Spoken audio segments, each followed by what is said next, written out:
These are the internet connections for the gateway. I've got the box here powered by a USB cable, power cable.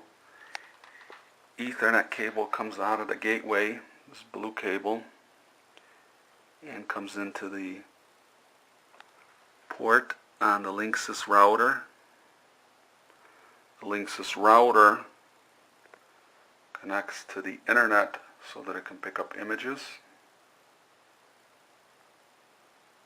And that's how the unit's configured and connected. This is board number 1 that's going to be transmitting to the Ethernet gateway. And I have a USB programming cable hooked up to COM port 3. These are the wireless connections that are visible. I'm going to connect to this GENIC unit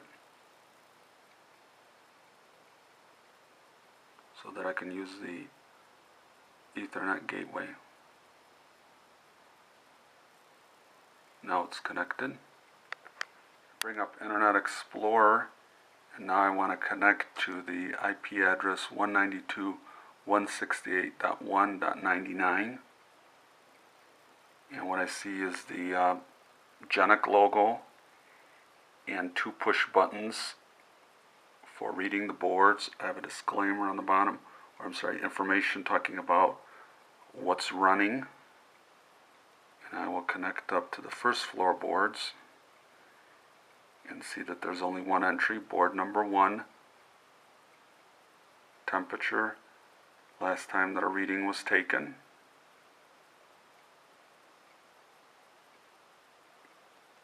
Going to go back to the main page and see that there are no boards on the second floor, and I will go ahead and commission another board to display readings on the second floor. Right now there's no boards. We'll pull out another board, commission it, and have it connect. This is board number 2. I want to commission it, so I have my USB serial cable connected up to UART 0. I'm going to go over to my PC here. I am running HyperTerminal, and we can see that I'm connected at 115.2K, 8 bits, no parity. And what I do now is I'm going to come to this board. I'm going to hold down switch F1 and power up the board.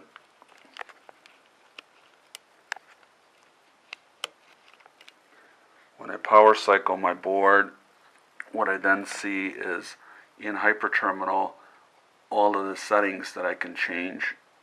I want this one to be a floor 2 board. Ping rate is okay.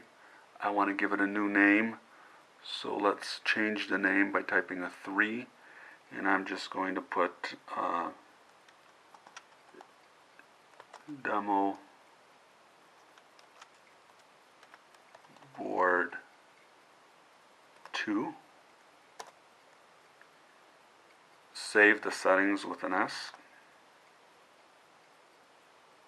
And now we'll see if it shows up in the home sensor network on the web page. Reset the board now, board number 2. And time to open up the web browser. Here's the web browser. I'm going to go to floor 2. And I can see that my new board, demo board 2 with the MAC ID, got a temperature reading, and there's the date and time that the temperature reading was read. I can back up again and make sure that board number 1